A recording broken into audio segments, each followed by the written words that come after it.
There's the flag for the 37-year-old Australian after a tactically handled race.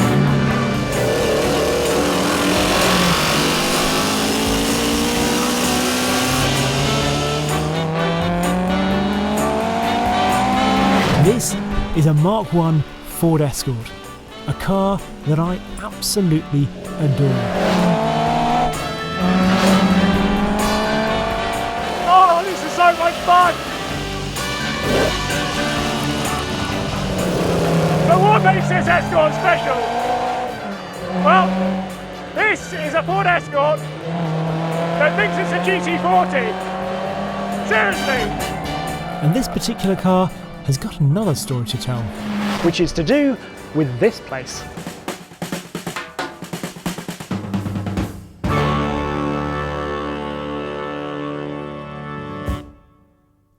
If this film models your tea and makes you think about swapping your Ferrari for a Ford, then why not head over to HagertyMarketplace.com. You can auction for free and keep 100% of the sale price. To find out more, just click on the talented little link in the enchanting description below.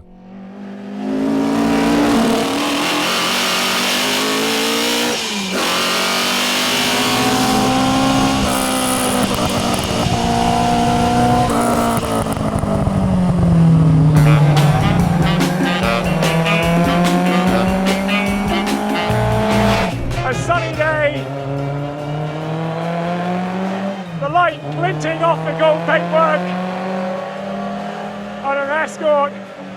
I'm a very happy boy. This little export track is so much fun. Love this up through here, just going to chuck it in early, on the throttle, drive it through, up over the curb here, feel those tyres working, really forgiving, then sort of braking into here, back down to second, pitching in late and then back on the throttle, kind of. It's a really interesting place, this track. And up over the curb here, brake hard, second gear, and this big uphill corner, you just sort of start playing with it early. Oh. In the world of fast Fords, there are Escorts, and then there's an Alan Mann Racing Escort, and this is the latter. It's still Gardner in the incredible little Ford Escort number 35. Alan Mann began racing as an amateur in the late 1950s, initially on his own and then under the guise of a Ford dealership on the south coast of England called Andrews of Southwick. He came to notoriety when Ford invited the team's Cortinas to the USA, where they duly finished first and second in the Marlboro 12 Hours, beating the factory cars in the process. This success led him to set up Alan Mann Racing in 1964, and he was directly contracted by Ford with amazing results. He entered a Falcon in the Monte Carlo Rally, where it promptly won every stage. The Mustang's first competition success came under Mann's stewardship, winning the Tour de France.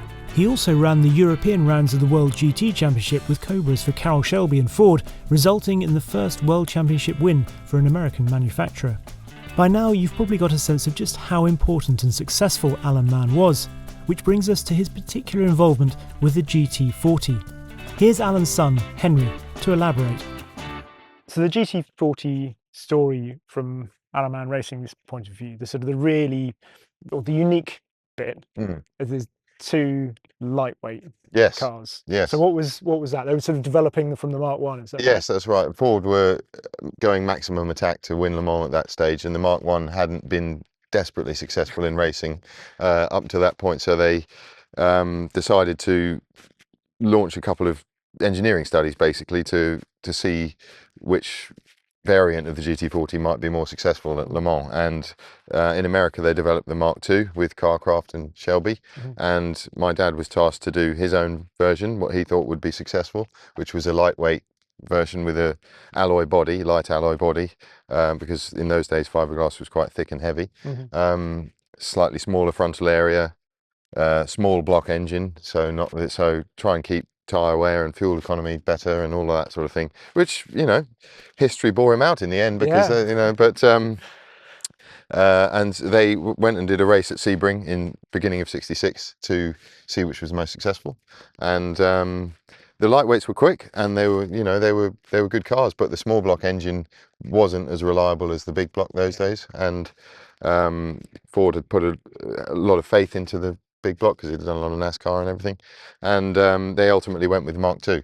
So it tested at Le Mans test days in April and raced at Sebring, but it never actually did the race. And my dad's team effort was pivoted to the Mark II for the 66 race. And Alan Mann Racing ran 2 cars at that 66 Yes, race, they and you did. were leading for a Yes, bit. about 5 hours, I think. Yes, Yeah. Graham Hill led the race in one of the cars, but sadly both of them retired. And but the end result came good for Ford, so it was all okay.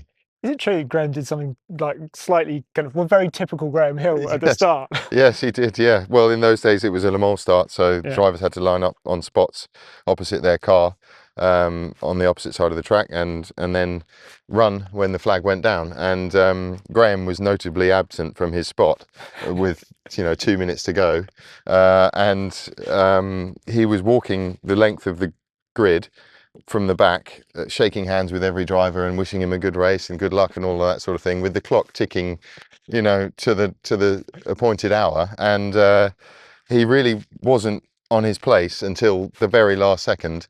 And then the start went, he ran across, did the thing, and my dad and the team thought that there was an accident because he came by and no one else was to be seen, and he just got in everyone's heads. And a brilliant piece of gamesmanship, he got sort of good lead, so which he held for a long time, but sadly not to be, and that was the end of that. Then in 1968, the brand new Ford Escort came along, and from the outset, Alan Mann Racing was charged with turning it into a race winner. In fact, for obvious reasons, they had very early access to the new car in order to be able to develop it. And is it right that there was a bit of a mishap, not with this one, but with the very, very original one on the way to the workshop? Yes, unfortunately, it was loaded onto a open transporter with a tarpaulin over 6 cars, pre-production shells, before it was announced and launched, or known about even in the trade, and the tarpaulin blew off on the way home. And the cars were available for all to see. Yeah, embargo broken. Yes. So I'm no doubt Walter Hayes wouldn't have been very impressed had he known, but I think they got away with it with the results that followed. So it was all okay. There's no Instagram back then. There was no Instagram. Yeah, no smartphones. It was no, exactly. yeah. No, it was that all didn't good. happen. No, exactly. Yeah, fake news. Yeah. That Escort looked pretty different by the time it re-emerged from the workshop in Byfleet, although it was a shape that would be copied many times down the years because lead technician Peter Bohanna had created the first Escort bubble arches in steel to house the wider wheels. However, it was what was attached to those rims that was really extraordinary. It's not as though the Escort wasn't really pretty successful later in life with a fairly standard setup, but for this first car, they just seemed to go wild. They had the Group 5 regulations, so they rubbed their hands and got on with it. At the rear, well, we've still got a livery axle, so it's an English axle at the rear, albeit very beefed up, so it's got 8 studs around the diff casing, things like that. There's an oil feed in there with a pump and a cooler to help it withstand the rigours of racing. There's 4 links, there's a Watts linkage, but whereas on the rally cars I'm used to seeing it sort of up out of the way of stones and things like this, here it's right underneath with the pivot pin down low underneath so that it lowers the roll centre on the car. Leaf springs, they've gone. We've got torsion beams back there, which actually originally came from a Morris 1000 or Morris Minor. Obviously slightly different to what you'd find on the standard road car. At the front, well, that's where it gets even more interesting. For a start, the steering rack's been moved 4 inches further forwards, and it now goes through the engine crossmember as well.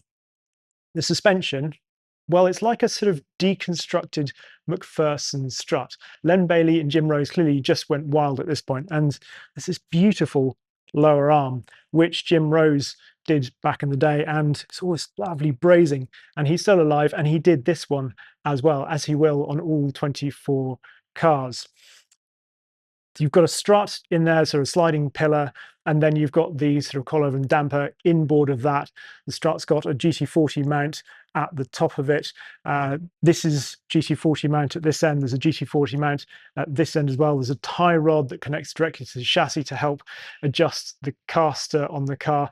It's just wild what they were doing, all to help with adjustability and setup in the car because they could. But it was an era when there was no computer-aided design or anything like that. This was all done on a drawing board and then set up through feel. It's just brilliant. There are also disc brakes all round, and there is some extra stiffening in the shell with a rib over the width of the roof that was then hidden under the roof lining so that scrutineers didn't know about it. From scratch, Alan Mann Racing built 6 cars in just 3 months, and Frank Gardner won the British Saloon Car Championship that year at a canter. The first thing you really notice when you get in here that's different is just the seating position, because no Escort Mk1 or 2 that I've driven has had such a good seating position. You sit lower, further back, and this amazing, really deep dish steering wheel. Your legs are stretched out more, the steering column has less rake, and it's just a more natural driving position. From the moment you get in, it sets the tone for how this Escort is going to be different. It feels more sports car than Escort in here. The end result of the suspension is, well, it's a bit like a remix. Getter versus Tiesto, except this is Escort versus GT40. It's all at once familiar, but very different. You can feel it lean into the corner, and then you've also got the squidge of those amazing high sidewall tyres. You ride up over the curbs. Through here, you really feel the difference with the front end. Get it turned in, and steer it from the rear, still just like an Escort. And that's what I mean by it's sort of familiar, but also not.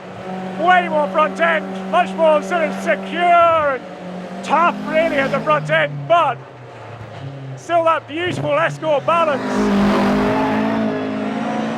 It's so precise when it slides. It's like a trifle, it's got layers to it, this suspension. It's delicious as well. The way you feel the Dunlops deform, break traction and then slide a little or a lot is almost seamless and quintessentially classic in nature, giving this wonderfully big canvas of grip to paint on. The tyres are a little harder to judge longitudinally at the very limit under braking, but there is still a forgiveness and margin to work with, which is lovely. Of course, as you can hear, it's not just the chassis that will make you fall for this Escort.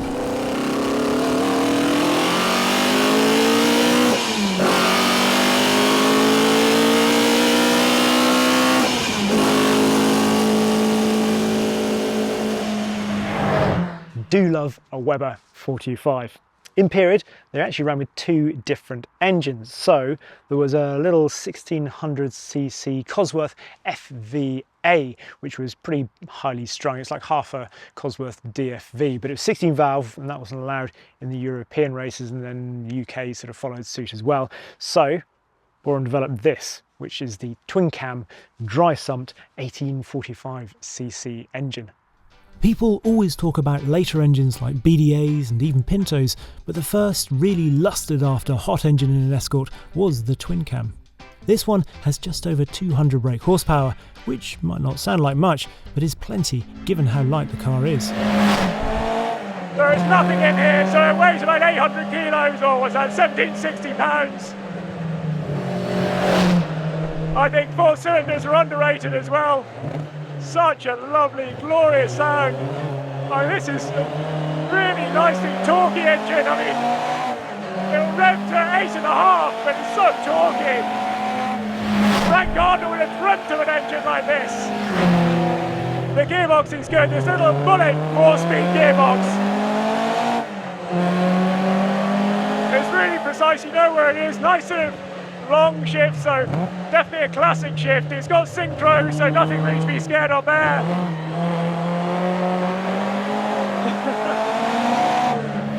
One other little snippet of history. because whilst we're here, why not?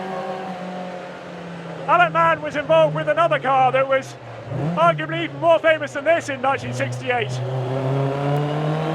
Chitty chitty bang bang. Oh, this is truly scrumptious.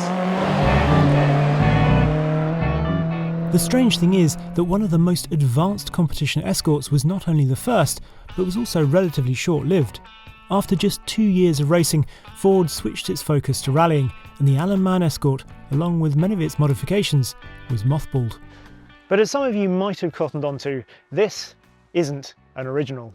This is the prototype for 24 brand new ones, all officially sanctioned not just by Alan Mann Racing, but Ford themselves.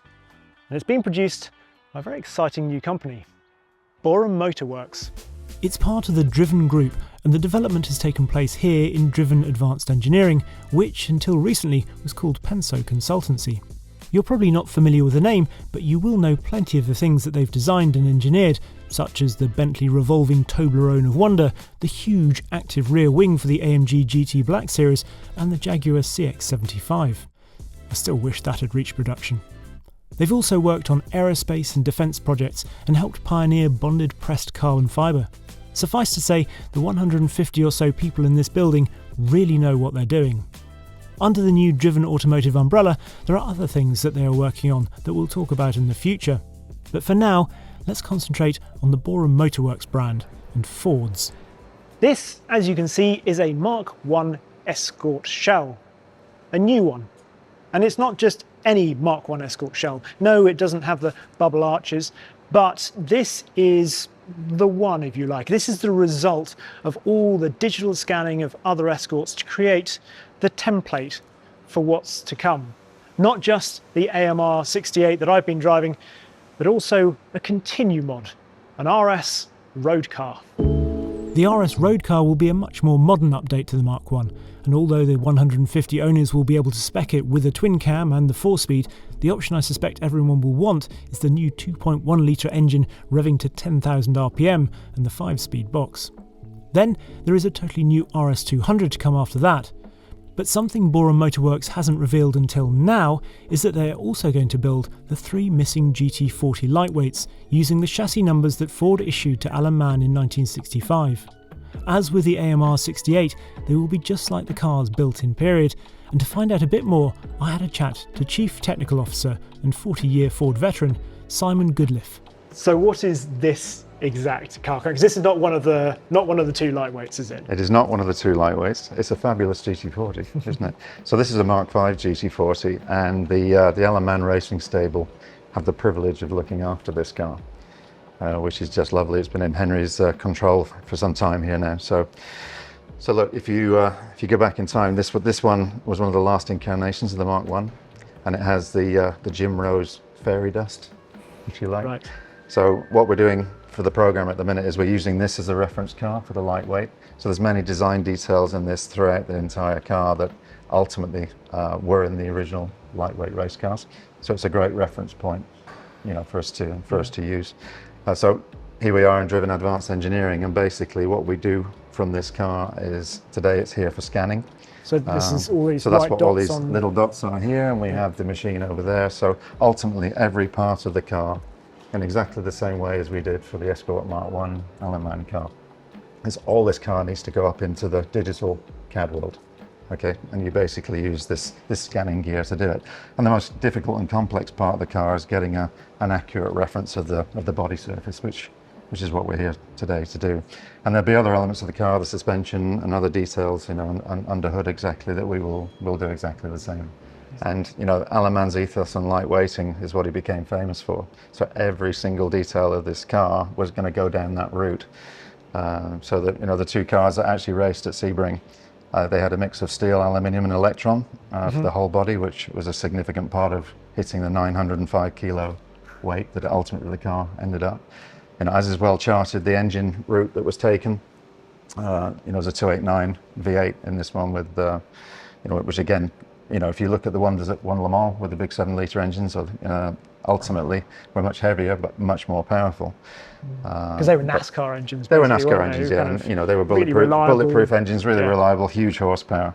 You know, but that wouldn't have satisfied the lightweight ethos that this car was trying to chase. And yeah, ultimately every single element of the car, through to the, you know, the gear stick, the materials, the suspension, everything had, you know, holes drilled in it, lightweighted, and every single detail of the car was chasing weight. And if you just look at what Alan Mann Racing became beyond this, that was his whole mandate. You know, that was his imperative. And this is really the car that started that journey. And there's a lovely connection, because Henry was talking about the story of Graham Hill walking up the grid Indeed. at Le Mans With the Mark II. And this particular car has something that is very specific to Graham Hill. It does indeed, and it's only one small part, but a very important part. So you can imagine going down the Mulsanne holding this steering wheel. This is the actual steering wheel on the Mark II that Graham drove with, which when you stare at it, you can just picture yourself, can't you, doing over 200 miles an hour, gripping onto that wheel. But, yeah, what a fabulous piece of history just to celebrate this car. And this whole car has, you know, has this Jim Rose theme running throughout it, which is why this is just such a brilliant reference car for us to use, you know, in order for us to recreate the three remaining cars. Fabulous. Lots then to look forward to with Boreham Motorworks. But for the here and now, there is the AMR 68. Owners will be able to choose between an exact facsimile of the original or a roll-caged car like this one with FIA papers. One of the 24 will set you back around the same as the upcoming RS road cars, £295,000, but that also gets you access to all sorts of track support, and if you want, competition, which I rather like the idea of. I mean, just imagine getting to race one of these. So it's actually going to sell these as a sort of something you can go racing in full FIA papers. And how much fun this would be, because it's very much quick enough with sort of 205 brake horsepower, around 800 kilos. There's plenty of power, but not too much. And really forgiving handling, chuck it in here, off over the curbs. I mean, what a way into historic racing, or any racing. Bung it in here.